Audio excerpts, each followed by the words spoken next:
준호, 나 좀 살려줘. 우리 이제 다시 시작하면 안 돼? 제발. 나 정말로 잘못했어. 한 번만 더 기회를 줘. 기회? 내가 말하는 기회가 뭔데? 그동안 몇 번이나 믿으려 했어. 하지만 매번 똑같잖아. 수진, 넌 변하지 않아. 아니야, 이번엔 달라. 정말 달라.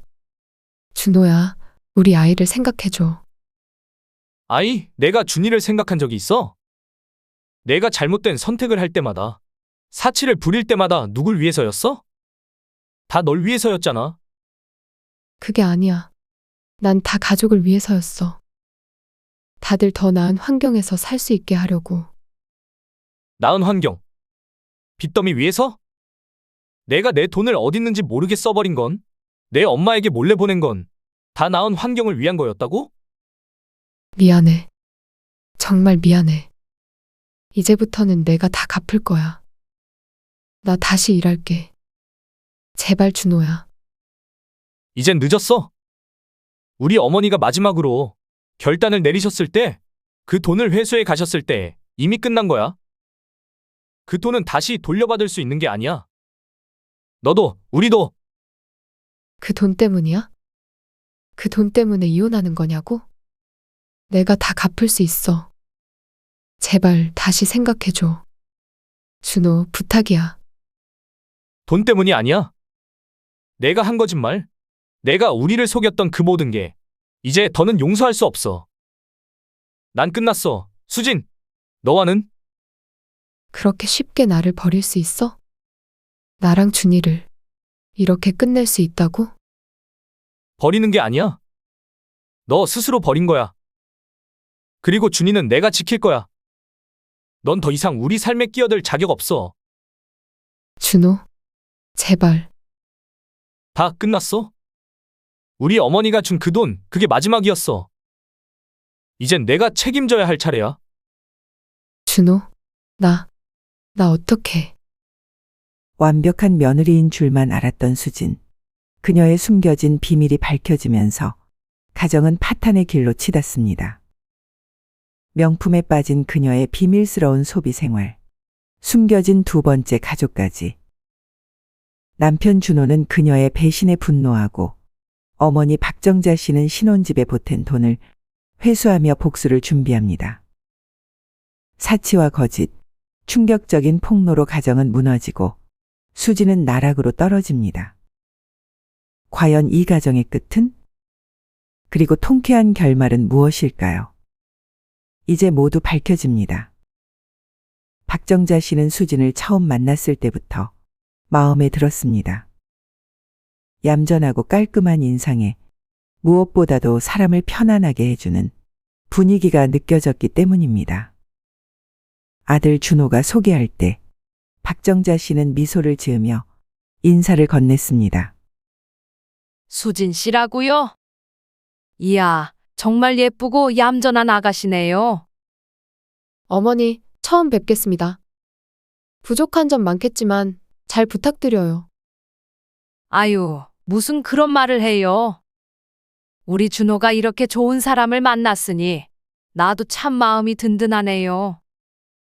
앞으로 우리 잘 지내봐요. 어머니, 저도 잘 부탁드립니다. 그날 이후 수지는 꾸준히 박정자 씨를 챙겼습니다.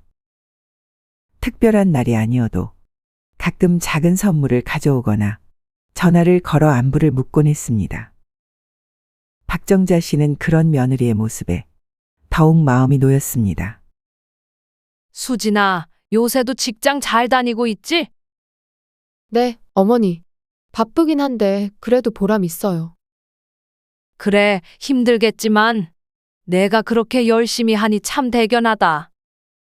요즘 같은 세상의 며느리가 직장도 다니고 집안일도 잘하면 어쩜 그렇게 완벽하니? 과찬이세요, 어머니. 그저 준호랑 함께 열심히 살려고 노력하는 것뿐이에요. 우리 아들 참 복이 많구나. 이렇게 착한 아가씨를 만나다니. 시간이 지날수록 수지는 준호와 결혼 생활을 잘 이어갔고 집안일에도 성실하고 부지런한 모습이었습니다. 박정자 씨는 다른 사람들 앞에서 수진을 자랑할 정도였습니다. 우리 며느리 수진이 말이야, 참 성실해. 요즘엔 그런 며느리 찾기 힘든데 나는 참 운이 좋은 것 같아. 주변 사람들도 박정자 씨의 말에 고개를 끄덕이며 부러워했습니다.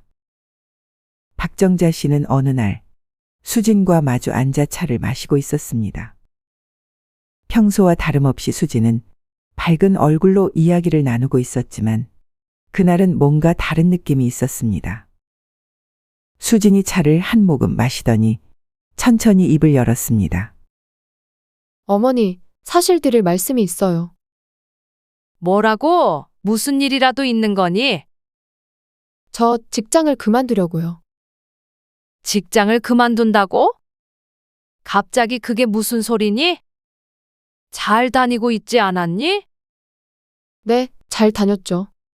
하지만 요즘 몸도 많이 지치고 아이를 가지려고 준비 중이라 직장 생활과 병행하기가 힘들 것 같아요. 아이를 가진다고? 그럼 준호랑 상의는 해봤니? 네, 준호랑 충분히 상의했어요.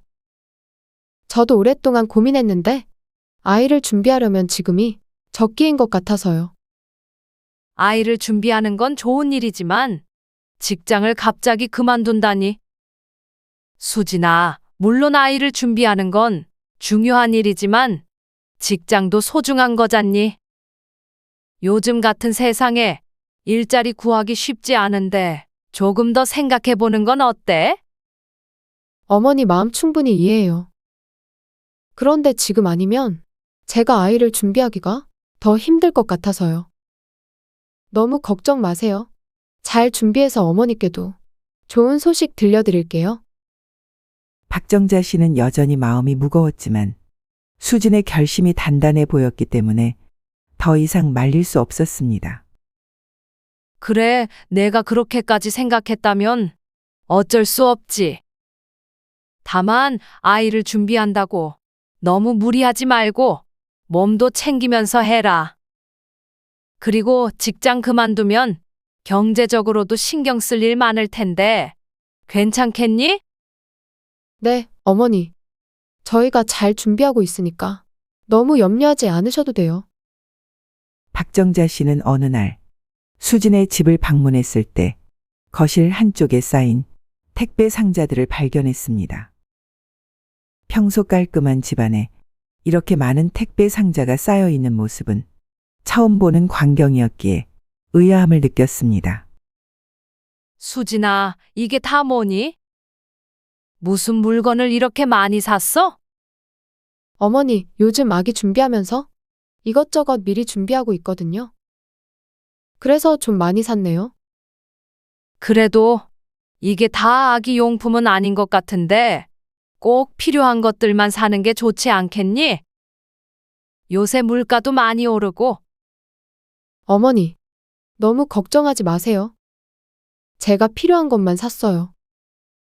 이건 다 할인할 때 미리 사놓은 거라 오히려 절약한 거예요. 박정자 씨는 여전히 불안했지만 수진의 말을 믿기로 했습니다. 그렇구나. 그래도 너무 과하게 지출하는 건 아니겠지? 준호도 일하느라 고생하고 있으니까 말이야. 어머니, 준호도 다 알고 있고 저희 둘이 상의해서 산 거니까 괜찮아요. 그 말에 박정자 씨는 잠시 안심했지만 돌아오는 길에 계속해서 택배 상자들이 떠올랐습니다. 너무 많이 사는 것 아닌가? 요새 경기도 안 좋은데. 수진은 아이를 가진 후부터 과소비가 심해졌습니다. 처음에는 그저 시간이 지나면 나아지겠지. 준호는 생각했습니다. 하지만 시간이 지나도 달라지는 건 없었습니다. 아이는 어느새 초등학교에 입학할 나이가 되었지만 수진의 과소비는 전혀 줄지 않았습니다. 명품 가방, 비싼 옷, 고급 외제차까지 수진의 지출은 멈추지 않았습니다. 그녀는 직장에 복직할 생각조차 없는 듯 그저 매일같이 쇼핑과 모임으로 시간을 보냈습니다. 돈이 부족하다는 말을 듣기라도 할라치면 아이에게 좋은 걸 해주려는 마음이라고 둘러대곤 했습니다. 박정자 씨는 어느 날 백화점에 들렀다가 우연히 수진과 마주치게 되었습니다. 그 순간 박정자 씨의 눈에 들어온 것은 수진의 손에 들려있는 명품 가방과 여러 개의 쇼핑백들이었습니다. 수진아, 여기서 뭐 하니? 어머니, 그냥 필요한 게 좀 있어서요. 이번에 세일하길래 저렴하게 샀어요. 그래도 이건 너무 많은 것 같은데. 내가 지금 사는 물건들이 다 필요한 거니? 어머니, 이거 다 필수는 아니지만 그래도 한 번 사두면 오래 쓰거든요. 그리고 이런 세일은 자주 오는 기회가 아니에요. 수진아, 내가 보기엔 이 정도면 내가 감당하기엔 좀 부담스러워 보인다. 요즘 경제 상황도 좋지 않고 준호도 힘들게 일하는데 어머니, 저도 알아요. 준호랑 상의해서 사는 거니까 너무 걱정하지 마세요. 박정자 씨는 다시 한번 주의를 주려 했지만 수진의 강한 태도에 말을 삼키고 말았습니다. 알겠구나. 그래도 조금은 신중하게 생각해 보는 게 좋을 거야. 내가 어떻게든 아끼면 그게 다 나중에 도움이 되잖아. 수진은 미소를 지으며 고개를 끄덕였지만 박정자 씨의 속은 타들어갔습니다. 그녀는 이미 수진이 감당할 수 있는 수준을 넘어서는 소비를 하고 있다는 사실을 느끼고 있었습니다. 며칠 후 박정자 씨는 집으로 돌아온 준호와 이야기를 나누며 수진의 비상식적인 소비 습관에 대해 걱정을 털어놓았습니다. 준호야, 수진이가 너무 많이 쓰는 것 같아서 말이다. 내가 알고는 있니? 엄마, 저도 알고 있어요. 수진이가 너무 과하게 사는 것 같아요. 근데 제가 뭐라 하면 오히려 더 예민해져서. 내가 수진에게 잘 얘기해봐라. 이렇게 계속 쓰다 보면 나중에 감당 못할 수도 있잖니. 너도 열심히 일하지만 한계는 있는 법이다. 알겠어요, 엄마. 저도 잘 얘기해 볼게요. 준호는 퇴근 후 집으로 돌아와 한숨을 내쉬었습니다. 온몸이 지친 듯 무겁게 소파에 주저앉자 수진이 조용히 다가와 물었습니다. 오늘도 힘들었어요? 응, 요즘 회사 일도 그렇고 계속 신경이 쓰여. 그런데 어머니께서 내가 돈을 너무 많이 쓴다고 하신 거 알아요? 알아, 수진아. 나도 사실 걱정이야. 우리 생활비가 너무 많이 나가고 있잖아. 대출도 계속 쌓이고 있고. 수진은 고개를 숙이며 말을 잇지 못했습니다. 그동안 명품 쇼핑을 하고 집안에 새로 들인 물건들이 갑자기 눈에 들어왔습니다. 준호의 얼굴에 드리운 피로가 그녀의 마음을 더 무겁게 만들었습니다. 미안해. 내가 너무 경솔했나 봐. 그냥 너무 답답하고 스트레스 받아서 그랬어. 나도 내 마음은 알아. 그렇지만 지금 이 상황이 우리 둘 다 감당할 수 있는 걸 넘어서고 있어. 대출 이자도 점점 늘어나고 있고 이번 달 카드값도 이미 감당 못할 정도야. 그럼 어떻게 하면 좋아요? 난 그냥 우리가 잘 살 수 있을 줄 알았는데. 우리 먼저 대출부터 어떻게든 해결해야 해. 지금처럼 계속 돈을 쓰면 진짜 파산할지도 몰라. 어머니께도 더는 부탁할 수 없는 상황이고. 파산이라니. 정말 그렇게 될 수 있는 거야? 이대로 가면 더 이상 방법이 없어. 우리 이제 모든 걸 줄여야 해. 수진아, 정말로 절약하고 필요 없는 건 당분간 다 멀리해야 해. 알겠어. 나도 이제부터 더 신중하게 생각할게. 정말 미안해, 준호. 준호는 그녀를 안으며 힘겹게 미소를 지었습니다. 우리 같이 힘내자. 아직 늦지 않았어. 하지만 준호의 마음속엔 여전히 무거운 불안감이 자리 잡고 있었습니다. 그러던 어느 날 우연히 수진의 서랍을 열어본 준호는 거기서 수상한 봉투를 발견하게 되었습니다. 봉투 안에는 낯선 이름과 함께 여러 번의 송금 내역이 적힌 통장 사본이 들어 있었습니다. 이게 뭐지? 준호는 자신도 모르게 혼잣말을 하며 봉투 속 내용을 확인했습니다. 통장에는 매달 일정 금액이 한 사람에게 꾸준히 송금되고 있었습니다. 그때 수진이 방으로 들어왔습니다. 준호가 봉투를 들고 있는 모습을 본 수진의 표정이 굳어졌습니다. 준호, 그거. 왜 보고 있어? 수진, 이게 뭐야? 내 이름으로 매달 이 사람에게 돈을 보냈네. 그리고 이 사람 누구야? 사실, 나한테 이혼한 엄마가 있어. 이 사람은 내 첫 번째 엄마야. 그동안 내가 월급 일부를 엄마한테 보내고 있었어. 이혼한? 엄마. 그럼 그동안 나 몰래 내 월급 일부를 보내왔다는 거야? 미안해. 엄마가 경제적으로 힘들어서. 내가 도울 수밖에 없었어. 그건 이해해. 가족을 돕는 건 당연한 일이니까. 하지만 왜 말하지 않았어? 이런 중요한 걸 나한테 숨길 이유가 뭐였어? 처음엔 말하려고 했어. 그런데 내가 너무 걱정할까봐. 그리고 엄마가 계속 힘들다고 해서. 그냥 내 혼자 해결하고 싶었어. 혼자 해결하려고? 그게 내가 나한테 말도 안 하고 내 월급 절반을 보내온 이유야. 수진, 그럼 우리가 지금까지 왜 이렇게 빠듯하게 살아온 건지 이제야 알겠네. 미안해, 준호. 앞으로는 다 말하고 상의할게. 정말 잘못했어. 준호는 깊은 한숨을 쉬며 그녀의 말을 들었지만 마음속 배신감은 쉽게 가라앉지 않았습니다. 수진, 이건 신뢰의 문제야. 내가 이렇게 중요한 일을 숨겼다는 것 자체가 난 더는 내 말을 믿을 수 없을 것 같아. 한 번만 용서해줘. 다시는 이런 실수 안 할게. 진짜로.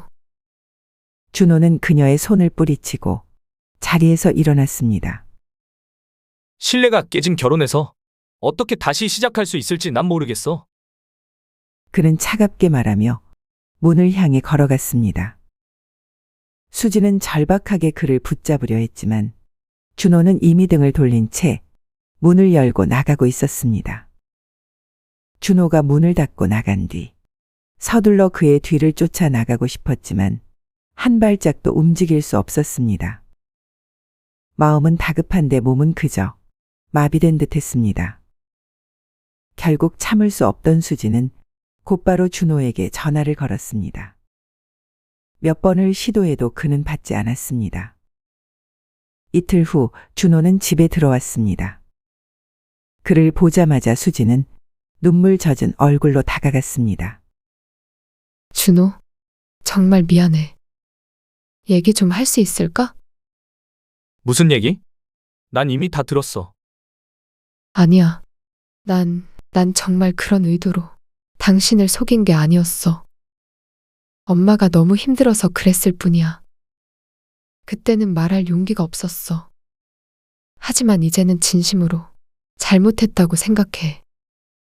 수진, 가족을 돕고 싶었던 건 알겠어. 그런데 아이를 위한 거라는 핑계로가 소비가 심한 건 이해할 수 있는데 이건 내가 나한테 말하지 않고 내 월급을 마음대로 썼다는 게 문제야. 미안해. 처음엔 나도 말하려고 했어. 그런데 그때마다 기회를 놓치고 시간이 지날수록 더 말을 꺼내기 어려워졌어. 한 번만, 정말 한 번만 용서해줘. 다시는 이렇게 하지 않을게. 준호는 고개를 저으며 냉정하게 말했습니다. 이미 신뢰는 깨졌어. 내가 나한테 말하지 않은 거 그게 문제야. 앞으로 어떻게 널 믿을 수 있겠어? 준호, 제발. 우리 이렇게 끝낼 수는 없잖아. 내가 잘못했어. 당신이 원하는 대로 다 고칠게. 내가 당신한테 어떻게 할지 다 맞출게. 한 번만 기회를 줘. 준호는 눈을 감고 고개를 떨궜습니다. 그는 그녀의 눈물이 진심이라는 것을 알았지만 마음속의 배신감은 쉽게 사라지지 않았습니다. 수진, 너의 눈물이 진심이라는 건 알겠어. 하지만 한번 깨진 신뢰는 다시 회복하기 어려워. 난 지금 너무 혼란스러워. 어떻게 해야 할지 모르겠어. 제발, 제발 나를 떠나지 말아줘. 난 당신 없이는 살 수 없어. 준호, 우리 손을 놓지 말자고 했잖아. 그녀의 눈물에 준호는 잠시 흔들리는 듯 했지만 결국 고개를 들며 냉정하게 말했습니다. 수진, 난 지금 더 생각해 볼 시간이 필요해. 그동안 나한테 말하지 않은 내 선택이 우리를 여기까지 오게 했다는 걸 이해해야 해. 알겠어. 당신이 시간을 갖고 싶다면 기다릴게. 하지만 제발 너무 늦지 않게 나에게 기회를 줘. 준호는 대답하지 않고 무거운 걸음으로 방으로 향했습니다. 준호는 며칠간 집에 들어오지 않았습니다.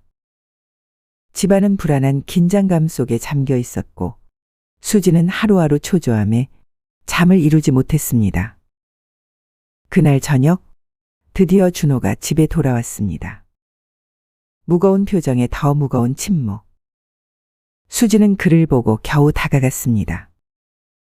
준호, 준호는 한숨을 내쉬며 소파에 앉았습니다. 고개를 들지 않은 채 조용히 말했습니다. 수진, 우리 이렇게 살 수는 없을 것 같아. 그게 무슨 말이야? 우리가 어떻게 여기까지 왔는데. 솔직히 말해서 내가 내 월급을 내 엄마한테 보낸다는 걸 알았을 때 그때 이미 모든 게 끝났다고 느꼈어. 어떻게 그걸 나한테 숨길 수 있었어? 미안해. 내가 말하려고 했었는데. 너무 겁났어. 당신이 화낼까봐. 이건 화로 해결할 문제가 아니야, 수진. 이건 신뢰야. 우리가 부부인데 어떻게 이런 큰일을 나한테 숨기냐고? 우리 가정이 어떻게 여기까지 왔는지 생각해봐. 정말 미안해. 나도 잘못한 거 알아. 그런데 이러면 안 돼, 준호. 우리 다시 시작할 수 있어. 당신이 날 도와주면. 수진, 난 더 이상 내가 어떤 말을 해도 믿을 수 없어. 우리가 쌓아온 건 다 무너졌어. 이 결혼 더 이상 의미가 없다고 생각해. 아니야, 아니야. 우리가 어떻게 여기까지 왔는데. 나한테 마지막으로 기회를 줘. 나 당신 없이 못 살아. 수진, 넌 이미 내게 마지막 기회를 썼어. 이제 남은 건 우리 가정이 아니라 우리 각자의 길이야. 그 말에 수지는 그를 붙잡으려 했지만 준호는 그녀의 손을 떼며 자리에서 일어섰습니다. 우리 더는 이렇게 살 수 없어. 이젠 나도 힘들어. 그럼 이 가정을 그냥 포기하겠다는 거야? 우리가 여기까지 쌓아온 모든 걸? 이미 다 무너졌어. 이제 더 이상 쌓을 것도 남지 않았어. 그렇게 말하고 그는 천천히 현관으로 향했습니다. 문이 닫히는 소리가 집안에 울려 퍼졌습니다. 수지는 혼자 남겨진 채 바닥에 주저앉아 흐느꼈습니다. 모든 것이 무너진 순간이었습니다. 박정자 씨는 며느리 수진의 행동에 대해 깊이 고민하고 있었습니다. 마음속에서 온갖 생각이 교차했지만 그녀는 더 이상 참을 수 없다는 결론에 이르렀습니다. 그날 밤 그녀는 아들 준호를 불러 조용히 말문을 열었습니다. 준호야, 너랑 이야기 좀 해야겠다. 무슨 일이에요, 어머니? 수진이 너 몰래 엄마한테 돈을 계속 보냈다고 들었다. 그동안 내 아버지랑 내가 너희 신혼집에 보태준 돈 말이야. 이 돈이 제대로 쓰여지지 않았다는 게 내 마음에 걸리는구나. 죄송해요, 어머니. 박정자 씨는 준호를 바라보며 단호하게 말했습니다. 그 돈은 내 아버지가 힘들게 번 돈이었고 너희에게 안정된 가정을 주기 위해 보태준 돈이다. 그런데 내 아버지의 유산이 엉뚱한 곳에 쓰였다는 건 용서할 수 없어. 어머니, 저도 그 돈이 엉뚱하게 쓰였다는 걸 안 이상 수진과 계속 결혼 생활을 유지하기 힘들 것 같아요. 준호야, 내가 수진과 어떻게 할지는 내 결정이다. 하지만 나는 그 돈을 회수할 거다. 더 이상 내 아버지의 노고가 헛되게 되는 걸 볼 수 없어. 회수라뇨, 어머니? 그 돈은 이미 집에 들어갔잖아요.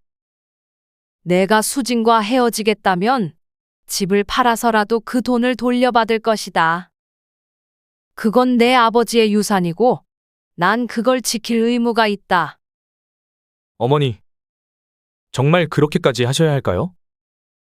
내가 생각하는 것보다 상황은 심각해. 난 그 돈을 돌려받을 것이다. 박정자 씨는 결심을 굳히고 아들 준호에게 이혼을 권유한 뒤 본격적으로 신혼집을 처분해 돈을 회수하기로 했습니다. 그날 아침 정자 씨는 아들 준호와 함께 변호사 사무실을 방문했습니다. 변호사는 냉정한 표정으로 서류를 넘기며 말했습니다. 이혼 절차는 진행할 수 있습니다. 하지만 신혼집이 이미 대출로 묶여 있는 상황이라 팔더라도 남은 돈을 돌려받기 쉽지 않을 수도 있습니다. 그 집이 얼마나 남았든 남은 돈이라도 돌려받아야겠어요. 내 남편의 유산이 그렇게 허투루 쓰일 순 없죠. 준호는 침묵 속에 어머니를 바라보았습니다. 그도 이미 어머니의 결단을 막을 수 없다는 것을 알았습니다. 며칠 뒤 박정자 씨는 집으로 수진을 불렀습니다. 수진의 얼굴에는 불안이 역력했습니다. 어머니, 이렇게 급하게 부르신 이유가 수진아, 내가 한 일을 다 알게 됐다. 집에 내가 보태준 돈을 어디에 썼는지, 내 엄마한테 얼마나 보내왔는지 말이다. 어머니, 그건 정말 제가 어쩔 수 없었어요. 엄마가 많이 힘들었거든요. 저도 그때는 너무 혼란스러워서. 내가 내 엄마에게 보태준 돈이 아니야, 수진아. 그 돈은 너희 가정을 위해 보태준 돈이었어. 이제 그 집은 팔릴 거다. 그리고 나도 내 몫을 회수할 거야. 어머니, 제발요. 저희 정말 돈이 없어요. 이 집까지 팔리면 우린 어디서 살아요? 그건 내가 생각해야 할 문제야. 나는 너희를 위해 많은 걸 희생했어. 하지만 내가 보여준 건 배신뿐이었다. 이젠 나도 지킬 걸 지켜야겠어. 어머니, 정말 미안해요. 제가 잘못했어요. 하지만 지금이라도 기회를 주세요. 다시 시작할 수 있게 도와주세요. 기회는 이미 끝났어, 수진아. 내가 그런 식으로 우리 가족을 흔들어 놓은 만큼 이제는 내가 움직일 차례야. 수진은 혼자 조용히 방 안에서 울고 있었습니다. 이미 모든 것이 무너지고 있음을 알았기 때문입니다. 갑자기 울리는 전화벨 소리에 수진은 무거운 마음으로 전화를 받았습니다. 수진아, 우리 이혼하자. 더 이상 이렇게 지낼 수 없어. 어머니께도 이미 말씀드렸어. 준호, 나한테 마지막으로 한 번만 기회를 줄 수는 없을까? 기회? 수진아, 넌 나를 속였어. 내 엄마한테 몰래 돈을 보내고 우리 가정을 이용했어. 어떻게 그런 짓을 하면서 다시 기회를 달라고 할 수 있지? 내가 그럴 수밖에 없었던 이유를 들어봐줘. 엄마가 너무 힘들어하고 있었어. 내가 아니면 아무도 도와줄 수 없었으니까. 그럼 나한테 솔직하게 말했어야지. 왜 나를 속이고 어머니를 속였니? 이건 돈이 문제가 아니야, 수진아. 너와 나 사이의 신뢰가 무너졌다는 게 가장 큰 문제야. 수진은 아무 말도 하지 못한 채 주저앉았습니다. 모든 게 그녀의 잘못임을 깨닫고 있었지만 상황을 돌이킬 방법이 없다는 걸 알고 있었기 때문입니다. 이젠 돌이킬 수 없어. 우리 여기서 끝내자. 수진은 고개를 떨구며 핸드폰을 놓았습니다. 그리고 그 순간 그녀는 모든 것이 끝났다는 걸 실감했습니다. 사랑했던 남편도 그녀의 가정도 이제는 다 잃어버린 것이었습니다. 박정자 씨는 앉아있던 소파에서 천천히 일어났습니다. 손에 들린 서류를 보며 그녀의 얼굴에는 결의가 가득 차 있었습니다. 오늘은 이 모든 상황을 끝낼 날이었기 때문입니다. 그녀는 아들 준호에게 전화했습니다. 준호야, 엄마가 준비 다 했다. 저도 다 준비됐어요. 수진과의 이혼 서류는 이미 접수된 상태였고 박정자 씨가 보태준 돈을 회수하는 절차만 남아 있었습니다. 정자 씨는 곧장 변호사 사무실로 향했습니다. 거기서 변호사는 서류를 받으며 고개를 끄덕였습니다. 박정자 씨, 이 서류가 접수되면 수진 씨 쪽에서 별다른 대응을 하지 않는 한 신혼집 보태준 돈은 반환되게 됩니다. 절차는 빠르게 진행될 겁니다. 고맙습니다. 그럼 그대로 진행해 주세요. 그녀는 이제 더 이상 망설일 이유가 없었습니다. 수진이 며느리로 들어온 후부터 겪어온 모든 고통과 속임수들, 그 모든 걸 바로잡을 시간이었습니다. 며칠 후 수진이 준호에게 전화를 걸어왔습니다. 준호, 엄마가 그 돈을 다 회수해 가면 우리 어떻게 해? 그건 내가 생각했어야지, 수진아. 그동안 내가 저지른 일들을 생각해봐. 내가 우리 가족에게 해온 것들 말이야. 어머니는 너한테 아무런 잘못이 없었어. 수진은 더 이상 아무런 말도 하지 못했습니다. 그저 침묵만이 흐를 뿐이었습니다. 모든 것이 끝나버린 후에 그 공허함이 그녀를 사로잡았기 때문입니다. 그날 저녁 박정자 씨는 아들과 함께 저녁 식사를 하며 조용히 웃었습니다. 이제야 마음이 조금 가볍다. 내 아버지도 하늘에서 보고 계셨으면 좋겠구나. 어머니, 이제부터는 우리 둘이서 잘 지내면 돼요. 그래, 이제 모든 게 제자리를 찾았다. 수진의 과소비와 비밀, 그리고 준호의 배신감은 결국 가정을 파탄으로 몰고 갔습니다. 오늘의 이야기는 여기서 마무리되지만 이처럼 사치와 숨겨진 거짓말이 어떻게 가정을 무너뜨릴 수 있는지 보여줍니다. 끝까지 시청해 주셔서 감사합니다. 여러분의 생각은 어떠신가요? 댓글로 의견 남겨주세요.